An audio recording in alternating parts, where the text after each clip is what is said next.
Good evening. Good evening. This is Charles with the Exodus Logistics Learning Center. Happy New Year, first of all. 2025, new year, new you.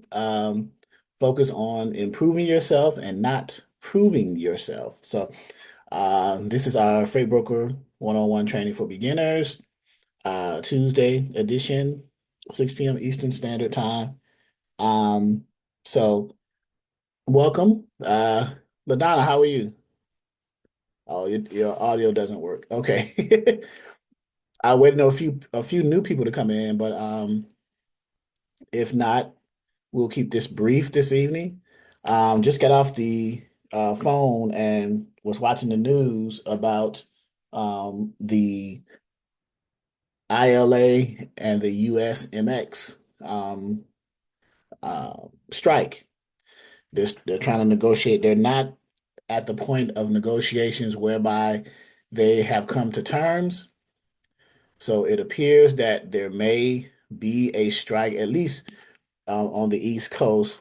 I'm being told that major shipping lines are having those ships diverted from the East Coast to the West a little bit sooner to give them enough time to get the freight to the West Coast and then trucked inland to their destinations. Of course, the problem is pay and automation. So the ILA workers want to be paid. They don't want the RMGs to be automated. The RMGs are usually manned. Those are the rail-mounted gantry cranes, where RMG stands for rail mount gantry. That is what's used to remove the uh, containers from the vessels to the either to the ground or on directly onto the chassis. So, so yeah. So ports, intermodal, and drayage has a significant effect on the industry as far as getting the goods on the containers inland to those warehouses to be either uh, deconsolidated or transloaded to to their last mile destination, either truckloads or LTL. So um, so yeah, that's the latest. We want to keep an eye on that in the industry. So what else is going on? Did they ever get all those containers delivered off the ports, or did they have some, or did they let that go? No, no. It's still an attrition process. So there's still a what is that called? Backlog. That's the word that's used. So, and that's just for 3 days. Remember? Okay, so can you imagine um it being more than 3 days, maybe a couple of weeks or so? How it's going to affect the backlog and the products getting into the country. So this is very important to get this settlement between the ILA, the International Longshoremen's Association, and the USMX, which is the United States um, Maritime Alliance. They need to come to an agreement. So so yeah, but at any rate, hopefully your year is going well so far. These first 7 days into it. You and Chris and mom, the family, et cetera, et cetera. Yeah. Okay. So, um, freight brokering. This is tonight. I was expecting at least the three students that I had signed up recently to come in so I can give them some basics on brokering. And then I'm probably gonna, 'cause the brokerage that I'm working with, partnering with, I'm still waiting on him to get his banking and factoring set up so we can start offering broker agent um, jobs to some of the students to see if we can bring in customers.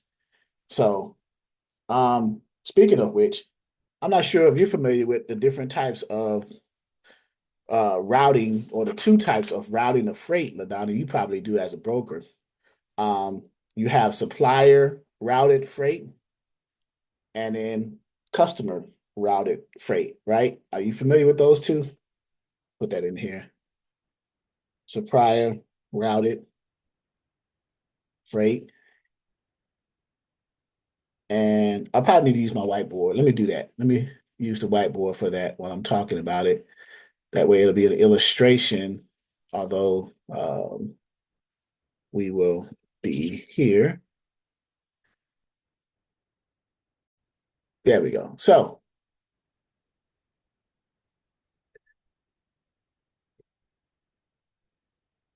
all right. So supplier routed freight or goods, commodities, loads, shipments.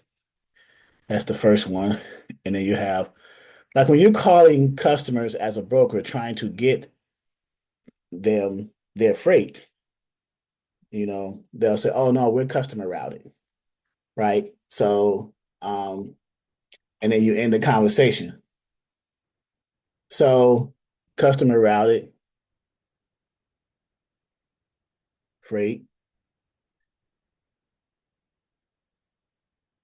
is there. So, supplier routed are the actual customers, the shippers, the manufacturers, shippers, customers, manufacturers. They usually, because they're selling those goods that they've manufactured to their buyers, which are their customers, like the receivers and things like that, whoever their customers are, and their receiving location. So they're using either trucking companies or brokers. And this is where we come in at in this world. We're coming in on the supplier routing. Okay. When you're talking with a potential customer and they say, "Hey, we're customer routed," what that means is um, their customer who they are selling the products to are providing their own way of transportation. They are controlling the transportation. They are coming to get the freight from the shipping location. So they may have their own equipment, their own assets to come get the freight. So if they're customer routed, they may come and get the freight. So let's say I'm a customer, I'm a manufacturer, and I sell to a one of my customers, and they'll say, "Well, we to eliminate the cost, um, we'll just get our own. We'll have our own trucks come and get our. We've purchased the products from you that you produced, you manufactured, but we'll come and get them. You don't have to arrange for them to be transported with a trucking company or a broker, which means that you will mark up the price of what you're selling the product to us for because you are including the ability to transport it. If it's customer routed, then that markup goes away. So that's the difference between um, supplier routed freight and customer routed freight. In both cases, the freight is still produced and uh, originated from the customer, the manufacturer, the shippers. It just depends on how it's arranged to be transported, either by the shipper themselves through a trucking company or a broker, shipper, supplier routed freight, or customer routed freight, which is the customers coming to get their own um, truckload of freight with their own trucks. And again, the supplier routed freight, it's marked up because the shippers are including the cost of the trucking companies and the brokers uh, in the price. So, did you know this, LaDonna? Or did you know about that?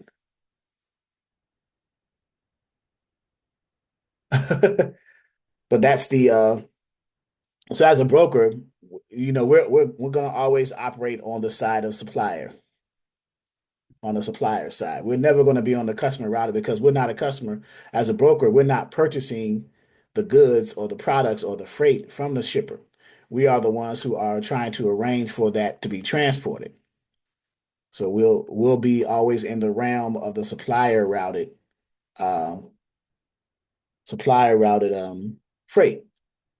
So that could be a good trivia question. What's the difference between customer routed and supplier routed? So the deadline for the by the way, I forgot to give you the date, January 15th, which is next Wednesday, a week from tomorrow, is the deadline for the port negotiations between the ILA and the USMX. Let me put that now, just as a caveat. January 15th, ILA, I'm sorry, ILA. Let me erase that.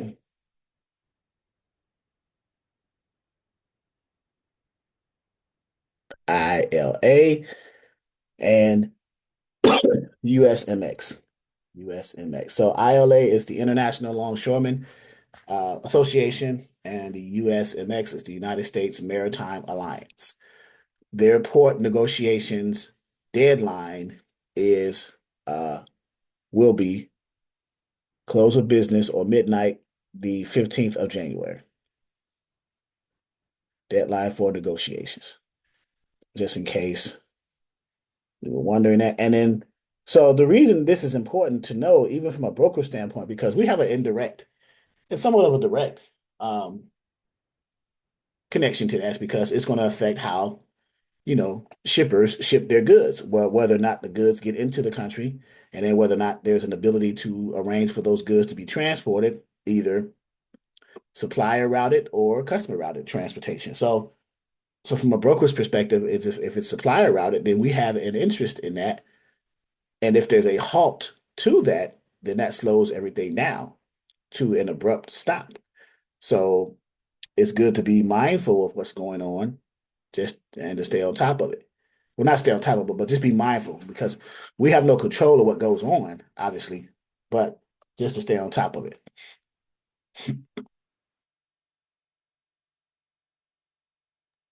So that's that. I'll erase that there. And I'm also looking to, we're getting into a little bit more brokering. I'm looking at the Cox Communications. The gentleman said that we are going to be doing some business in 2025. So I will reach out to him and see what kind of lanes he's offering, and then share those tenders with, as much as I legally can with you guys, to give you guys an understanding of how that works with the customer, and we'll go from there. So, all right. No BOI information is back on pause as of the 26th of December. So I believe my guy, I'm gonna call Eric tomorrow, and as far as the beneficial owner information, beneficiary ownership information filing, I believe he did mine prior to it um pausing, I think the first time, or after it paused the first time, and then between the second time. So I'll reach out to him to see what's going on with that. So let me let Arnold in. So yeah, we'll keep an eye on that, because that's important, because of the dates and things like that. If you had your business within a certain time frame, like if it was prior to a certain tax year, you can file. You have a year to file it. If it's your business is filed within after a certain tax year, you have like 90 days or something like that. So okay, so yeah, all right. There's someone named Arnold in here. Hey, can you hear me? Yes. All right. How you doing? How are you? How are you? I was just ready to close down because there was no one coming in except for myself and the moderator. But uh, are you a new? Uh, yeah, I've been in one other meeting before, but I've been watching on on the website, so I've been keeping up with it. Are you an enrolled student or a guest? Yeah, I'm enrolled And you enrolled in what, 2024 or 2023, 2025, recently? 2024 at the end. I paid, I think it's like October, but I'm gonna go ahead and keep paying every month because I still want to keep up with it until I actually start the business. So I'm just going to pay every month so I can, still have access to everything. And still be involved. Right. So and everything. You're Mr. Hedgewood. Yes, sir. Gotcha. I got you. So tonight's class was a little bit brief. Do you have any questions? Because we went over some stuff, but just a little bit. But um, No, actually, I didn't have questions as of yet, but like I said, I'm just trying to keep up with with what you got going on and everything. I haven't started, I haven't, went through the whole process of the OP1 and everything yet because I got some financial obligations, so I want to make sure that my finances is all set before I actually dive in and uh, you know, go through all the steps because I understand the process of once I get started, you know, uh, paying all the money, you got the every month, you got your overhead every month and all of that. So I don't want to jump ahead and just, create the company and I still have obligations. So I'm just knocking them down, but being smart about my finances to make sure I get my affairs in order, you know what I mean, before I do that. So good idea. What have you created your business on paper? Like, have you created your LLC or your business yet? no, no, I haven't done anything yet. Okay. I do have the only thing I do have is I have a name. I looked it up to make sure that the name wasn't taken, and I'm just waiting to make the right move. Maybe like another month or two, I should be pretty much set. So I'm gonna get the computer and all that. I got my office space in my house set up and all that good stuff, but I just haven't did anything financially yet. Okay. Okay. Good. Good. Great idea. And And it's a little hard for me too because I'm still driving. I just got off from work about 10 minutes ago, in fact. So it's a little rough, so because I never know. are you a company driver? A Yep, tractor trailer? yep, Okay. yep. I drive flatbed, deliver steel. Okay. I'm the one that asked you about was it feasible, for me to transition to be a broker while I'm still working. So I like I Um, knew it was gonna be hard to do because I gotta have time to do it and all of that. So so here's another. Let me give you a visual of that. I don't know. Can you see my screen with the whiteboard? yes, sir. Okay. So here's another uh method of doing this. So you're a driver, right? Owner, operator, or company driver, whichever one. Company driver.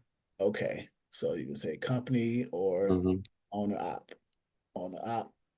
Um, but you want to transition into freight brokering, Right, right? So one of the obstacles that you're going to have as you're making that transition is time. right. Absolutely. So time is because as a broker, you're going to do a lot of things. You're going to need to have your OP1, uh, your bond, Right. your BOC3, which is your process server, process agent, and your UCR, right? Uh, Hmm. from a minimal standpoint, these Right. these are the obligations as a freight broker, right? So, Hmm. one option for you could be instead of starting your brokerage outright and getting your own broker authority, why not come in to someone else's brokerage while you're still driving as an agent? Why don't you come in as a broker agent for someone else who's already have has a brokerage established? They've already covered all the requirements to get the broker license. You're just running under their authority as an agent, and you're making a percentage of the profit margin that they make for each load that is tendered. Right.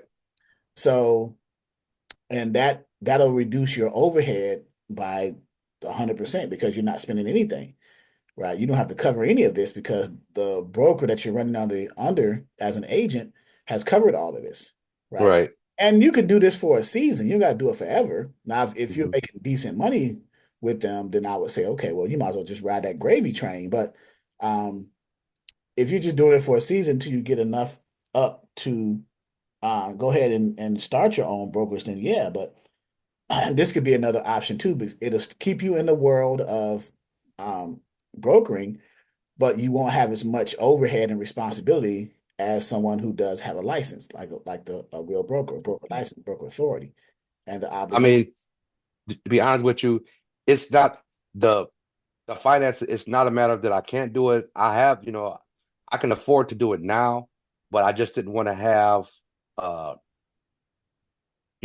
obligations or bills out there, things that I'm paying on. I didn't want to have them out there and and and then invest the money into the brokerage at the same time. You know what I mean? I wanted to cut them down some. It's not that I have a lot. Like I said, I can afford to pay for everything now, the bond, everything. I have Right, enough to do all of that now, but I just didn't want to, you know, I guess you can use the word kind of like double dipping, where I'm paying for this and I'm paying for that, and at the same time, I'm thinking about the monthly overhead. That's the that's the biggest thing, because it's not a problem to pay for the OP1, the bond, the BOC, the UCR. I can do all that right now. But from my perspective, what I'm thinking about is, okay, once I get all that done, I'm not going to want to, sit still, knowing that, okay, basically I have this money out there. Now it's on me to get something started and going, so I can, uh it's not a matter of like, I don't want to put pressure on myself to, well, I have to hurry up and book X amount of loads per month or whatever, but just to get started, get the foot in the door. I know that it takes time because you got to do the legwork, and I want to do it the right way, start from the ground up, even if it's, on a small scale. But I just didn't want to have that monthly overhead over me. And at the same time, I have money tied over here or over there at the same time. You know what I right, mean? right. I got you. So all the more reason to consider uh, an agent, to remove that burden, if you will. Right, Whether I mean, even though you can afford it, you still wouldn't want it to waste that money because right, exactly. you're still driving and you're doing this. So all the more Right. reason to be an agent. So being an agent can either be to eliminate the time factor, the Hmm. financial burden, or even the waste money overhead. So, yours is you don't want to waste the money. You got the money, it's not an affordability. Okay, okay, I get that part. Right. So yeah, so even then, you wouldn't have to worry about any of that. You could just focus on while you're still driving, going to those, because when you go to those shippers, so you're Hmm. a company driver, you don't see the rate confirmation, you see the BOLs, Right. right? Exactly. But you still speak to the shipping and logistics people at the facilities.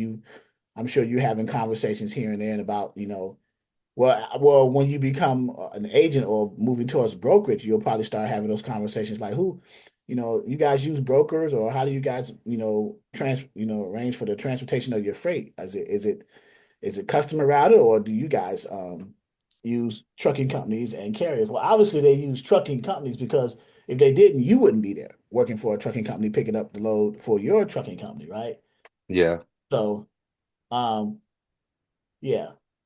So you can have a conversation with the managers on the loading dock, or the person who signs your BOL to release to take possession of the freight, or whoever Hmm. that person is that's in charge of that. So, you So know, what would you suggest as far as brokerages? Because I had looked up, I was trying to find like some brokerages in my area, and it was really hard for me to find any brokerages at all. And then what I uh what I learned too is that nobody really wants to give you a chance, without experience. They all want you to come in, with the BOB, or some type of connection to broker in before they even, give you a foot in the door to get a chance to, get your feet under you to try to become an agent. well, two things. One, you can leverage the fact that you're a company driver. You have access to different receivers that you deliver to have conversations with them. And Okay.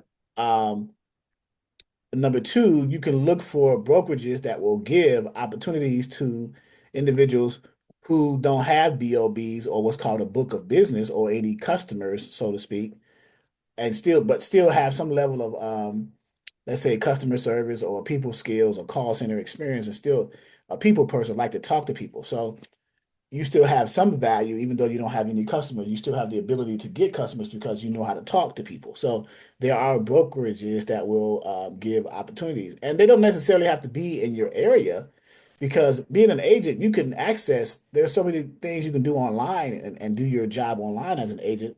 Because most of the agents for brokerages, they're not inside of a building or brick and mortar. They're pretty much working remotely from home, and Right. they're communicating over the internet. So you don't necessarily have to um, start in your locale, your location. I'm not sure where you're located, but I'm um, in Milwaukee, Wisconsin. okay. Oh my God, get out of there quick! All that snow. Yeah, right. Yeah. So, but yeah. So you can you can look for companies all over that will give like our company. Once we get ours where we want to be as far as establishing. Ping Freight LLC, based out of Texas, and then we have office in Virginia.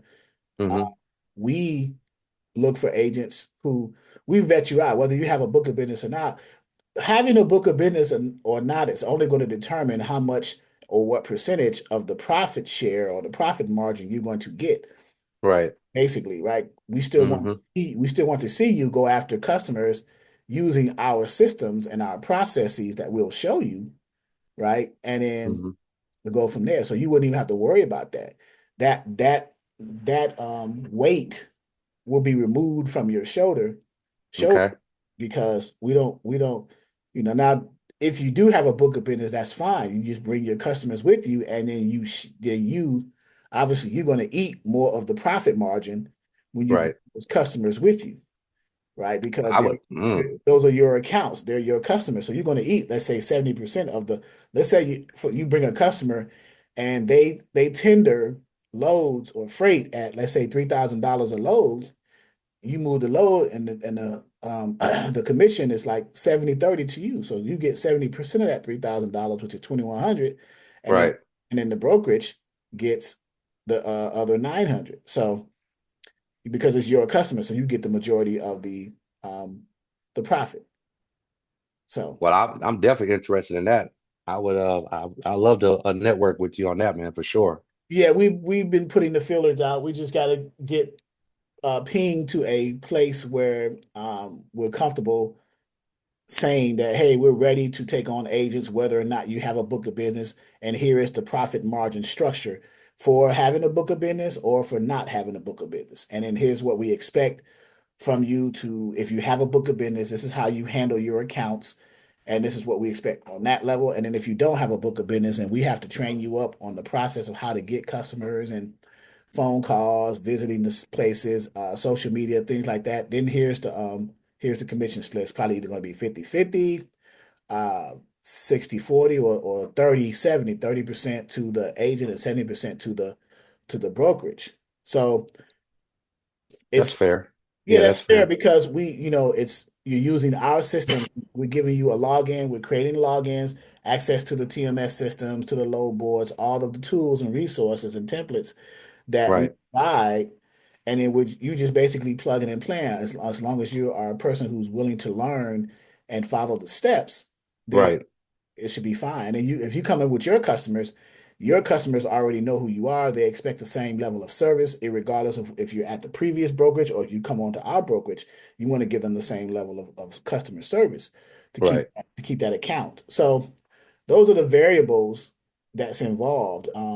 Whether or not you have a book of business, don't let that discourage you from going after customers or going after or finding a brokerage that will give you an opportunity because you Right. have a book of business. There are plenty of, you just got to know where to look. Um, so Well, I definitely rather work with you than anybody else, man, because you know your stuff, and it definitely helps dealing with somebody that looks like you. That's always a and one. So either way, it yeah. sounds like a win-win situation to me. So Yeah, yeah, because we and I'll be the first to say, I'll be the first to admit. I mean, if we don't know anything, we just don't know it. We'll find out about it, we'll learn about it, and we'll grow together. I'll be the right. also say that we don't know everything. No brokerage knows everything. There's going to be an experience that you go through as a brokerage that you for the very first time that you've never experienced before, and you just have to learn from that. Right. And if any brokerage tells you anything otherwise, then they're lying to you, right? So because not every situation has been experienced by one brokerage. Now Right. these big boys, even the big boys, they're just big because they have a large network of carriers and they have a large network of customers, but they have the same experience, as they put their pants on with one leg at a time, just like we do. So they know Right. the difference. Yeah. So don't let that be an intimidation. Now now granted they do have capacity, they do have assets, and they'd have a head start, if you will. But Right. again, customer service wins out all the time. So Definitely. you could be the biggest company out there, but if you suck at customer service, someone can come along and come up under you and snatch that customer based off of how they treat the customer. Right. You know, so that's just true, not even in broken, but that's just true in life. So Absolutely. Yeah. That's across the board, universal. across the board, universal, that's Yeah. correct. So Hmm. yeah. But yeah, so just consider that as another option. 'Cause I know you're driving, you probably work 12-hour days or something like that as a driver. So time is not on your side right now. Actually, today would just happen to be one of my long days, but normally I'm looking at some days I even have off. Sometimes I have an off day. But on average, I'm looking at about like 6 hours a day, no more than about 7 hours on average. But I do have short days, and that was one of the reasons that attracted me to brokering because I said, on the days where I'm having a short day, I can come home and jump in the office and get on the internet and do what I have to do. I was just concerned. My thoughts was, okay, if I start the brokerage, I know that, once I'm up and running, I have to be prepared where I might have shippers calling me or whatnot. If I'm not available because I'm still working, I'm still driving, then I'm gonna have to have some type of voice, like a voice system to take voice calls, and then because I was prepared, I was gonna buy a laptop and take it with me in my truck, so like in That's what between my stops. I was ready to Yeah. suggest that. Do you have a pair of Blue Parrot headsets? No, I have trucker headsets, the one Okay. with the microphone on it. Yeah, those are so Blue Parrots are trucker headsets. That's just one of the designs. Oh, Couple. okay. Yeah, yeah, yeah. Yeah. Yeah, yeah. I got the big boy. I got the blue tigers.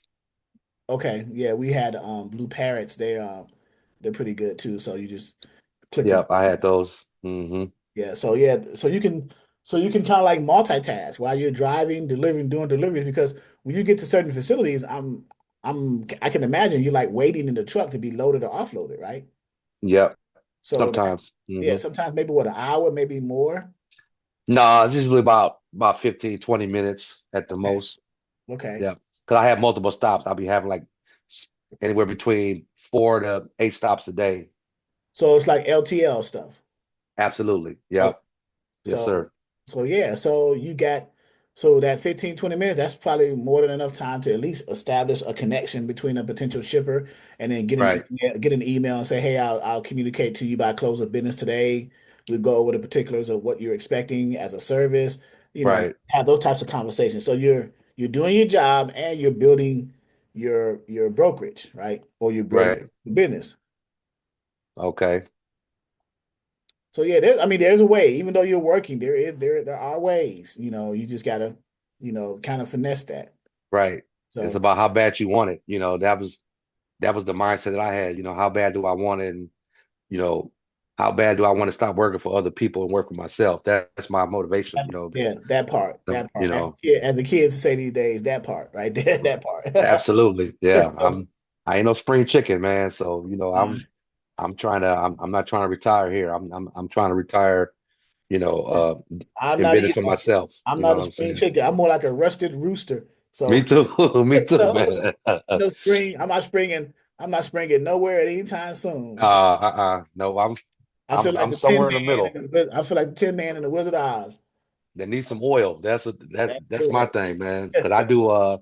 I do flatbed delivery still. So it's real demanding because I'm climbing up and down the trailer every stop. Then like this time of year in the wintertime, man, is Oh, snow, ice, deal with slippery. pipe stakes, dunnage, straps, binders, chains.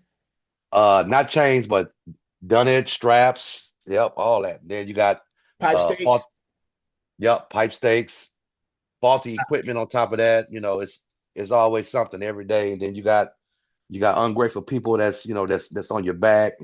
I be feel Right. like quitting every day, but You I do you have to tarp? I'm assuming some places you have to tarp that stuff because sometimes they don't want the pipes.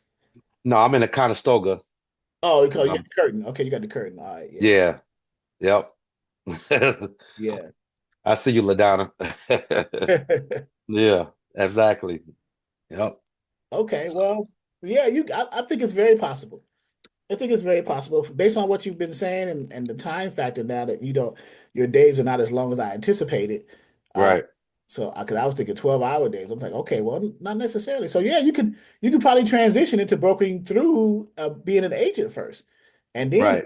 into into brokering. Over time. Okay. Well, you gave me definitely some motivation, man, because not that I was discouraged, but I would just, just carrying the ones and all that, my mind is just trying because I wasn't planning on depending on anybody. Everything I've done on my own. I've got to the position I'm at on my own because I don't depend on anybody for nothing. So I was just like, well, if I'm gonna do this, I gotta, do this here and do this here. I want to line all my ducks up in the row and everything. So I was prepared to, go full force with it. But because I got my wife, she works, she's in customer service, and I've been trying to convince her to get on board with me. I told her that I think she would make a excellent freight broker because she talks to people every day, and Yeah, she way better at speaking than I am. I'm kind of rough around the edges, something I'm working on. But right. I wanted to do like a family type of thing, so we both can do this and work for ourselves and not have to, work for anybody else. So That's a great idea, like especially. just like you and your wife, just like you and your wife doing the thing, man. Yeah, yeah, Absolutely. absolutely. So yeah, just like yeah, your wife is very versed in customers. That would be ideal because then she could be the person in the background procuring the customers, getting the customers while you are getting the Absolutely. you get the Absolutely. leads, you get all the leads and the prospects while you're out there driving and going to different locations, and Right. then you send them to her and let her close the deal on the phone. And Right. that way, another thing that wouldn't be a kind of a conflict of interest because sometimes it could be a conflict of interest if you're a driver or owner operator, you're going to these same companies and then you're trying to sway them, saying that hey, I'm, Right. I'm gonna be a broker too. So you're Yeah. soliciting, because some contract says no back solicitations, but that's Right. mainly for the broker carrier agreement between the owner operator and the broker. You're not dealing with a broker. You work for a company. The company deals with the broker. So Exactly. it's Yep. so I guess indirectly it's not a conflict of interest because it's not in your paperwork in your contract between you and that company. I can't Nope. imagine it is. So um Nope. and Mm-mm. neither that or nor an NDA, so a non-disclosure. Right. You can Mm-hmm. probably, yeah, just have the conversation with the people you deliver to all the time or pick up from, because both of them, they can be potential customers, and then swing that over to your wife, let her do the broker side, pushing the customers to your brokerage, and then boom. And then onboard some carriers to your brokerage, use your network of carriers to move the freight, and now you're making money. Right. I was thinking the exact same thing. Yep. Absolutely. Yeah, so you just do a caveat in there saying that your wife is the customer service person. Yeah. So Mm-hmm. yeah, I would say yeah, definitely go for it, especially if your wife is willing to assist you with that. Right. You know, Yeah. She wanted to, because she has a background in she has a background in like HR. She has a little background like in a little bit of accounting. So, she told me that, she'd be willing to help me like as far as like balancing the books and that type of stuff. But I was telling her like when I started the company, I wanted to bring her in as like uh co-owner so that both our names be listed as under ownership. But she's right now she's comfortable with her job and what she's doing. But I know that if she see me make the first move and take the proper steps to actually, go all the way in, I'm pretty sure that she would, come on board, what I mean, with me and be willing to, consider um taking that step and leaving her job and coming on board with me. But it's just a matter of, um, I guess you might say, I have a little bit of I have they blown me up. I have a little bit of not fear, but a little pause because, like I said, before I make this move, I want to make sure that once I go in, my mind is made up. There's no turning back, and I'm gonna be like one step away from leaving this job because I'm tired of driving anyway, and putting everything into starting my own business, So I just want to make sure that if I'm going to, go forward and do that, that I have my ducks lined in a row and I'm ready to do that. I don't want to be in a position where I'm stuck like, oh man, like a lot of people, I don't have any customers or I don't have any shippers and I'm definitely, making the calls and doing all the steps, but nothing's coming through, you know what I mean, in the meantime. And now I didn't left my position and now I'm feeling like stuck, you know what I mean?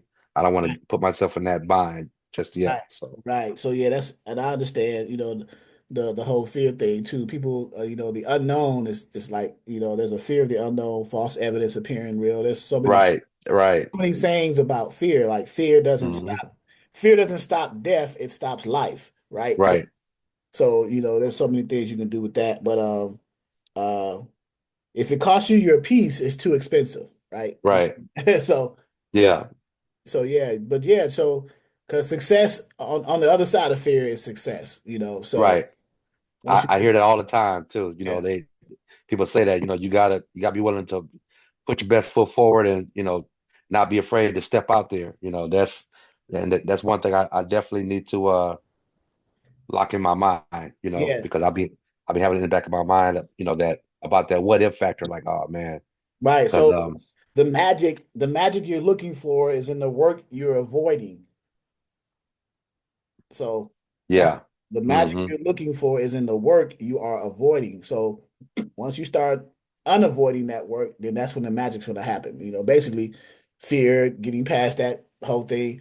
Right, The only thing that can be guaranteed if you don't try something is that you're going to be unsuccessful, right, right? So try it, and if you make, and then even if you make the mistakes and fall down, at least you're gonna. The beauty of that is you're gonna learn from them and not repeat the process that led to that mistake, and then do it differently the next time. So yeah, there's nothing. So for me, 2025. I mean, it's the year of no fear, right? The year of no fear. right. So, so yeah, Yeah, I like that. I like that a lot. yeah, the year of no fear. The Donna says self-sabotage is real out here, even if that's not the intention. Yeah, if you're not in intention, I agree. yeah. Yeah, I agree with her. Definitely. So just go for it.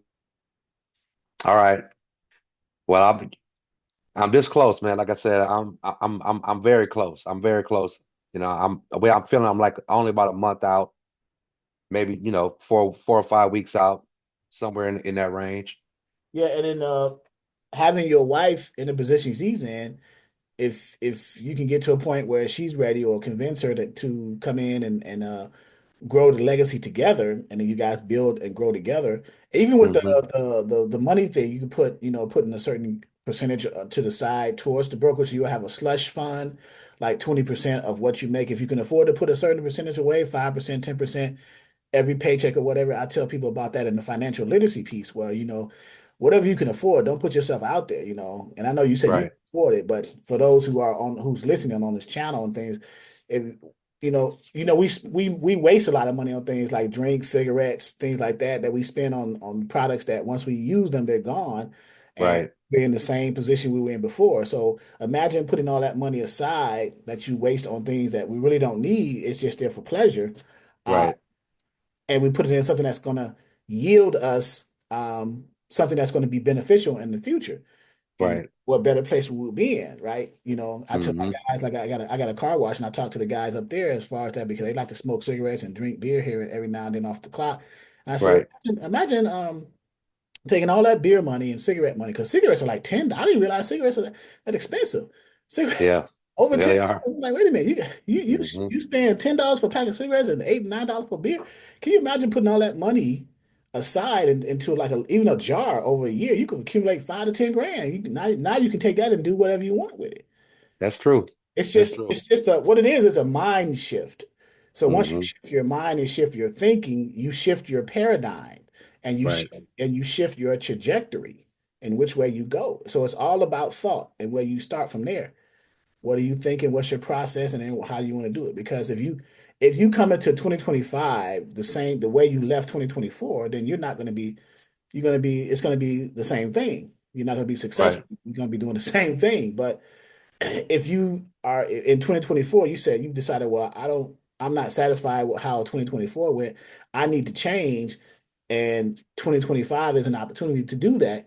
Then there needs to be some sacrifices, right? And Right. not really, and that actually not even sacrifices. You're giving up things you really don't need. You just think you need them, right? True. Like That's the very true. yeah, like the sin products, the beer, the liquor, whatever. Like so, going hanging out, things like. I mean, even I'm working on certain things, that I know I don't need to do, but everyone needs to take a self inventory. Now, as far as the brokerage, we just gotta, come to a place where I know you're ready, and if you had your wife in there as the customer service piece, you guys are gonna be all right. And then you hire Okay. someone else, you know, you come in as an agent, you use her as your administrator on the back end, Hmm. and maybe after a year, you've got maybe two or three, maybe five customers as for the brokerage. Now, as an agent, be mindful that some brokerages will allow you to take your book of business with you when you start your own brokerage. Other brokerages will not. So read the fine print. With us, we will allow you to do that. So Oh, if okay. you come in with no book of business and you bring some customers in, Hmm. say those customers, those accounts that you brought to us and help us make money, when you leave, you can take those accounts with you because they're yours. Okay. Right. All right. And that's fair, right? Do you agree? Oh, definitely. Right. Absolutely. So some brokerages they put in the fine print and the agents don't read the fine print saying that if you leave, you cannot take your book of business with you. Now that's greed because they made money off you while you were there and then they want to keep your customers when you leave. Right. That's like slavery. So Absolutely. Yeah. Exploitation. Hmm. so we don't do that. We just because at some point as we're making money with your accounts, we're getting our own accounts anyway. So when you leave, we'll still be okay. So Right. yes. Okay. All right.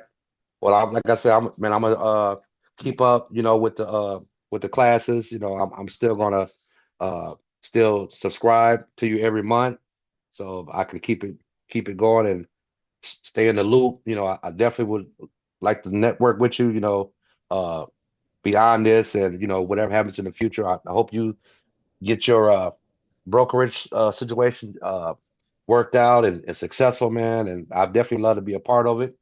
So with that, I'm gonna start running my mouth because I'll be bothering you all night, No, it's fine, man. brother. So I was going to keep the trainees to an hour anyway, so we about 12 minutes up. So I just put my phone number, my email in there, so you can stay in contact with me. Any questions, any phone, text, email. You I know, I'm got you. I'm pretty transparent. I can reach out to you and try my best to answer the question. If I can't answer it, I have mentors that I can reach out to that can answer it that know. So yeah. Okay. All right. Oh, matter of fact, I got you in my phone too. So I Oh, already okay. got you in there locked in. Yep, I got you in my contact in case I needed it. So I appreciate your time, brother, and I will be seeing you next class, hopefully. Yep, that'll be this Friday. Uh Okay. this Friday at 6. Hopefully everybody's gonna be safe out there. There's been a lot of bad weather going around, snowstorms, pipes freezing, power outages going on right now. There's a big old wintry mix of snow in the Midwest coming over towards us, the East Coast. So we've been dealing with that. So I mean, it is what it is. It's that time of year. So you just got to go through. Oh yeah. Yeah. Yep.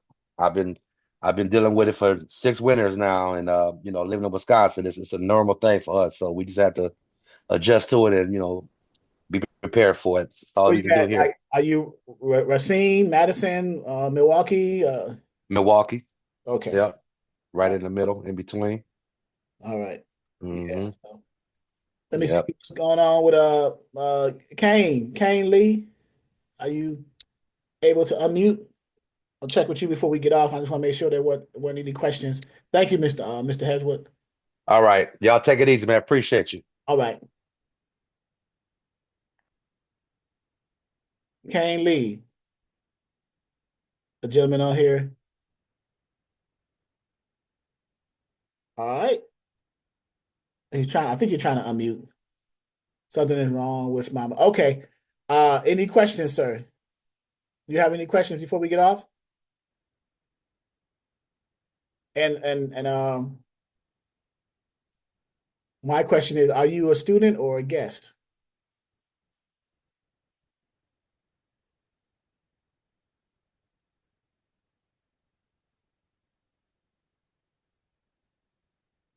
Oh, you are a student. Okay, welcome, welcome. Okay. All right. And hopefully if you have any questions about your process, where you're going, where you're getting along in the becoming a broker as far as forming your business, things of that nature, don't hesitate to reach out. We got you. We'll go from there. Okay. And then for those of you who are listening in who are not members, we started the new year off with a $200 off of our. You're welcome, sir. Um, of our trainings. $200. It used to be $799. Now it's $200 off. It is for the single member, $599, and then the 2-for-1 is $799 from $999. And if you can't afford the whole payment, even with the $200 off, we do offer Affirm, which is monthly payments. So give you an opportunity to come in for a cheaper rate, right? So come join us. Very detailed. Um, we didn't get a chance to go that much into the detail tonight, but we talked a little bit about the different types of routing of freight. So as a recap, we discussed supplier routed freight and customer routed freight, and what's the difference between the two. Supplier routed freight is the customer, the shippers, the manufacturers, the distributors. They are responsible for arranging for the transportation of the freight, either using trucking companies or us, freight brokers. And this is the world that we work in when it comes to routed freight. We do it on the supplier side. The second type of routed freight is the customer routed freight, where the supplier, the customer, the manufacturer, the distributor, their customer, the people who are buying their products, also arrange to pick up what they purchased. So if you were to talk to a shipper and they say, "Hey, we're customer routed," in other words, they say, "Well, our customers come and get the freight, so we don't have a need for you, broker, to arrange for the transportation because our customers are responsible for arranging for the transportation." That's what it means to be customer routed. So, but you can also inquire about their inbound freight. Because when you're talking to customers, you're speaking specifically about their outbound. When you're talking to a customer and they say we're customer routed, that is outbound freight. Their finished goods are being sold to their customer. So that has to be shipped outbound to the customer. Well, what about inbound customers or inbound supplies? The goods that they may need to create the finished products. All the supplies that are necessary, all the ingredients that are needed to make that finished product to be shipped outbound has to come inbound from somewhere. So if you strike out on the outbound solicitation to a customer, perhaps try to go after them for some inbound leads or inbound freight. Where they're getting their plastic bags, where they're getting their supplies to make their finished products. Inquire about that. And then that can be, on the flip side, an outbound customer for you from their customer. So that's the recap there. Supplier routed freight or customer routed freight. And for those of you who are listening in on this channel, hopefully you will, if you are interested in becoming a freight broker, we offer this course, 90-day online training for beginners with an opportunity to continue after 90 days. We offer Zoom trainings like we're doing right now, and also our portal access with an email and password, load boards, self-paced modules, private Facebook groups, quizzes, certificates after which. So consider the Exodus Logistics Learning Center's Freight Broker 101 training for beginners. We give it to you very specifically and from a basics perspective so that you will understand it from layman's terms, right? I don't want to wow you with any advanced jargon. I will be the person who translate the advanced jargon and kind of dumb it down to the level that those who are beginners can understand. And that is my purpose of a an instructor, to make sure that you understand and get it. We go over the basic level requirements, the minimum requirements to become a freight broker and become and get licensed or have a broker authority, uh, and everything in between. So, also as a recap, we wanted to mention that January 15th is supposed to be the deadline for the negotiations at the ports between the ILA, which is the International Longshoremen's Association, and the USMX, which is the United States Maritime Alliance. The two groups are, particularly the ILA, the longshoremen, the laborers, if you will, are not satisfied with the pay, number one, and also are not satisfied with the idea of automation, automating the ports. There are other ports in the world, like the ones in Amsterdam and Germany, that their whole process is automated. There are not even any workers over there, right? So the U.S. ports, particularly the ones on the East Coast, fear the automation process where it's going to push out the physical workers and remove them of jobs. So they are threatening to strike, right? And January 15th is the deadline. So they don't want any more automation and they want an increase in pay. So stay tuned for that. Hopefully, January 15th, that gets resolved and there will not be a strike with the ports. Can you imagine what will happen there, right? So this will be in our on our channel and in our back office for our students. And in our next live Zoom training will be this Friday at 6 p.m. Eastern Standard Time. Hope to see you there. For LaDonna and Mr. Lee, I bid you all good evening and you have a great evening. Thank you.